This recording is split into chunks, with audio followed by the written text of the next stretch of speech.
Did you get to hear those little cocky fellows? My name is Wanneer Puchert and you're listening to Finding Frequency. One man's quest to find the extraordinary in the ordinary, one day at a time. So I didn't walk or have to go too far today to find a little bit of extraordinary. I think you heard them.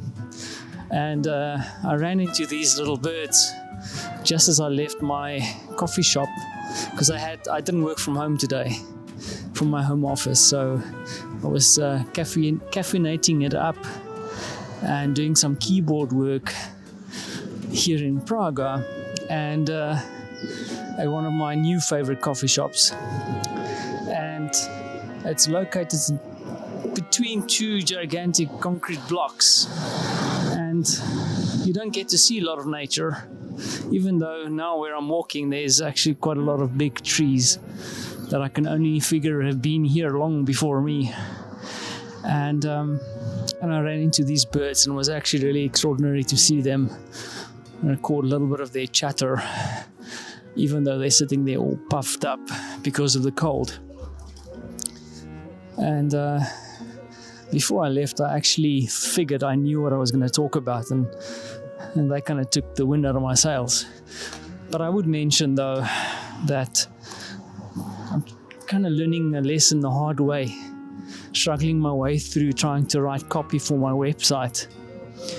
And I came to the realization of two things today. So the first thing I learned today is that it's okay to ask for help. I've written the copy, I've rewritten it, I think I've done it 3 times already.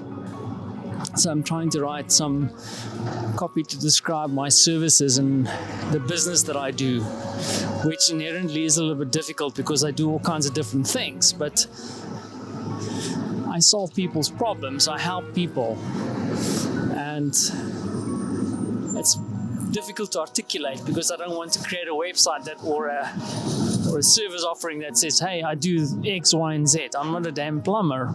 Nothing wrong with plumbers. They make good damn money. I wish I was one. But I've written the copy, rewritten, and at some stage I decided, you know what, it's going to be much better to get some advice from an expert. And I've submitted my copy to a copywriter in Canada. I tasked her to look at it and rewrite it for me. So let's see what comes back. I'm excited to see what's going to transpire from this. And what is the second thing I learned? So writing the copy was one challenge that I had to sort out. And probably the hardest thing, even beyond writing the copy and trying to figure out what it is that I actually do or sell, is to write the copy and not sound like a complete and total douchebag. I don't know, it's like we've been trained, and I don't know where this is. Is it because we had to learn how to fill in CVs? Hey, my name is Wanneer, and I have a high school diploma, and I got a silver star for spelling. Hire me. And I think that is something that we've been taught in the wrong way, because your copy should be written in a way that is empathetic to the person that you want to serve. So I had to write and rewrite copy, trying to figure out what it is that I'm trying to do. What problems am I trying to solve for my existing and future clients? And that's not so easy. Even though the intention is easy, like, you ask yourself the question, and I've asked it myself a few times, this is what I'm doing, my skills, the things that I have to offer, does it actually really solve a problem for someone else?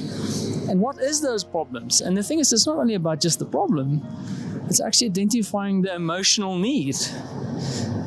And you want to tap into that emotion, not necessarily the action of solving the problem. So how can I actually explain this? So for example, if I have the ability to produce a video for you, not that that's one of my services, but I can do a video. The thing is, a video is something that you can produce, but a video is also a conveyor of a message. And you need to make your client or future client feel secure in the fact that you will be able to convey the message he needs to convey. He doesn't only want a deliverable in a video, and that's also a lesson I had to learn last year working with some good friends of mine, where we built a platform together and we managed to succeed to get the platform done and dusted and everything was fine. But then we realized that we didn't really figure out how this thing is going to make money, or at least serve the needs of those that we are targeting. Luckily, we kind of reversed back and started looking at it and fixing it, but it's such an easy mistake to make, to just focus on what is the actual deliverable and not the actual need and that emotional need that you're trying to fulfill for someone. So I thought I'll share that and hopefully leave you with something to think about, because who are you serving? What needs are you fulfilling for the people that you are serving? And how are you making them feel about themselves? A lot of things to think about.